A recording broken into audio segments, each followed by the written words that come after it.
তুমি চ্যাট জিপিটিতে যতই ভালো প্রম্পট দিয়ে ছবি আপলোড করো না কেন, জিপিটি কখনোই তোমার রিয়েল ফেস ম্যাচ করবে না। তার জন্য ছোট্ট একটা ট্রিক আছে, যেটা করলে তোমার ফেস একদম ম্যাচ করবে। আজকে আমি এরকম 3টে ট্রিক বলবো, একদম শর্টকাট। ফার্স্ট, চ্যাট জিপিটিতে প্রম্পট দিয়ে এবং ছবি আপলোড করে এআই ছবি বানিয়ে নিলে, তারপর যে কোনো ফেস সোয়াপ এআই টুল দিয়ে ছবিটাকে সোয়াপ করে নাও, সিম্পল।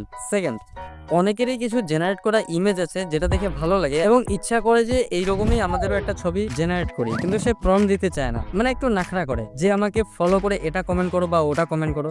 তো এগুলো করার দরকার নেই, সোজা ছবিটাকে ডাউনলোড করো বা স্ক্রিনশট করে চ্যাট জিপিটি আপলোড করে শুধু এইটুক প্রম্পট দাও, give me the prompt of this image, বাস ও পুরা প্রম্পট দিয়ে দিবে। এখন তুমি তোমার নিজের ছবি আপলোড করে এই প্রম্পটটা দিয়ে তুমি তোমার ছবি জেনারেট করতে পারবে।